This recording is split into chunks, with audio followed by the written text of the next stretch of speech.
اللہ نے لوط علیہ السلام کو ایک قوم کی طرف بھیجا.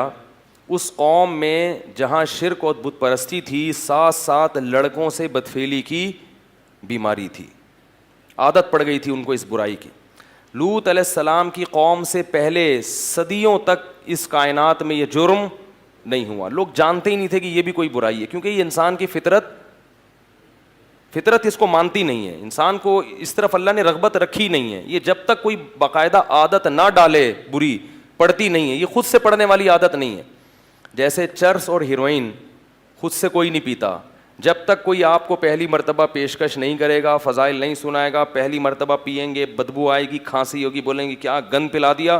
لیکن آہستہ آہستہ اس گند سے طبیعت کیا ہوتی ہے؟ مانوس. شراب بھی ایسے ہی ہے، بدبودار چیز ہے، شرابی کے منہ سے بدبو آتی ہے. لیکن انسان یہ سوچ کے بتکلف پیتا ہے کہ دیکھیں، کر کے دیکھیں ہوتا کیا ہے. تو یہ جو لڑکوں سے بدفعلی کا مرض ہے، اللہ نے مرد کی رغبت مرد کی طرف رکھی نہیں. عورت کی طرف رغبت وہ نیچر ہے، وہ فطرت ہے، وہ نیچر ہے، وہ ختم نہیں ہو سکتی. اور وہ ختم ہوگی تو یہ غلط ہے. تو اللہ نے پیدا کیا نا، وہ تو نیچر کا حصہ ہے. مرد کی طرف، لڑکے کی طرف رغبت ہونا یہ نیچر کا حصہ نہیں ہے، یہ بیماری ہے. یہ بیماری ہے، یہ گندگی ہے. اور یہ بیماری پیدا کیوں ہوتی ہے؟ وہی وجہ جو میں بتاتا رہتا ہوں. شادیوں کا رواج نہیں ہے، بالغ ہو جاتے ہیں، جب خواہش حلال طریقے سے پوری نہیں ہوتی تو کہاں منہ مارتے ہیں. جیسے ایک آدمی کو حلال روٹی نہیں ملے گی کھانے کے لیے تو کچرے میں سے جو ملے گا اٹھا کے کھا لے گا. تو یہی حال ہوتا ہے کہ گند میں منہ مارتا ہے اور پھر اس گندگی کی عادت پڑ جاتی ہے.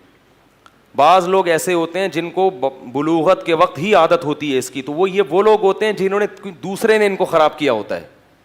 کسی دوسرے نے، جس کی عادت خراب ہو چکی ہوتی ہے، اس نے خراب کیا ہوتا ہے اس کو. تو ہے یہ یہی کہ جب آپ فطرت سے دور ہٹو گے، نکاح سے دور بھاگو گے، تو گندگی میں اللہ تعالیٰ شیطان کو آپ پہ مسلط کر دے گا اور وہ شیطان آپ کو گندگی میں، بولو بھائی، ڈال دے گا. ویڈیو کے نیچے سبسکرائب کے بٹن پہ کلک کریں، بیل کے آئیکن پہ کلک کیجئے تاکہ ہر نئی ویڈیو کی نوٹیفیکیشن آپ کو مل جائے.